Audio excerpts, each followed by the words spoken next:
Mesdames, Messieurs, bonjour à toutes et à tous. Bienvenue à cette deuxième édition du journal bilingue sur Equinox Télévision.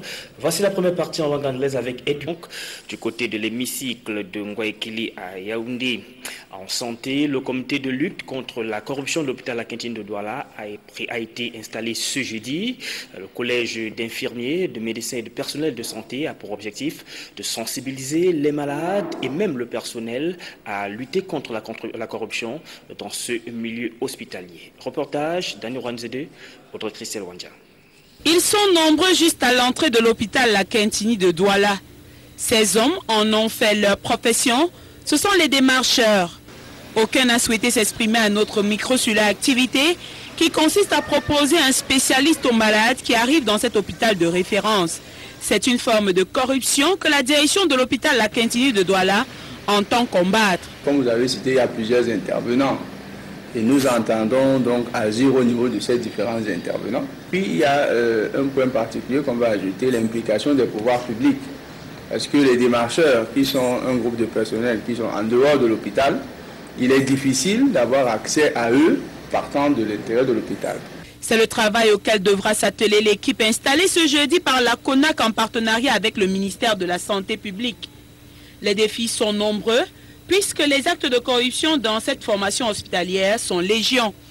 Ces médecins, infirmiers et personnels de santé ont son jour pour élaborer des stratégies et lutter contre la corruption. Nous pensons que la sensibilisation, c'est l'étape primordiale. Et à côté de la sensibilisation, il y aura un accompagnement. Vous avez entendu le président du comité de gestion parler tout à l'heure de la tarification, qui est un autre chantier à déblayer. Et au fur et à mesure, donc, nous allons déblayer les chantiers les uns après les autres. Et nous pensons qu'avec l'énergie que l'équipe de direction affiche et la volonté que le personnel affiche, nous y arriverons sans problème. Entre autres moyens de lutte, la dénonciation des boîtes à plainte et des numéros de téléphone sont à la disposition des malades pour que cesse le fléau qui a réussi à ternir l'image de l'hôpital La Quintini de Douala. Joseph Bécheux, que nous mettons un terme à la deuxième partie de ce journal. Et tout de suite, voici la revue de presse de Pierre Laverdure-Romban. Bonjour Pierre. Bonjour Sylvestre Hippolyte Zangao, merci de nous retrouver pour cette édition, la dernière de la semaine en ce qui concerne la revue depuis quelque temps. Et puis, parlant des hôpitaux publics, 100 jours pour éradiquer la corruption, c'est le défi que la CONAC, la Commission nationale anticorruption et le ministère de la Santé se sont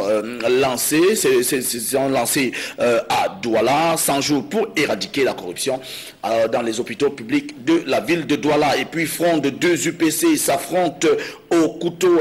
C'était tout pour cette revue de la presse. Retrouvons-nous demain, retrouvons-nous lundi, sûrement avec le même plaisir, quand il sera 9h passé quelques minutes, après le journal de Sylvestre Hippolyte Zangao.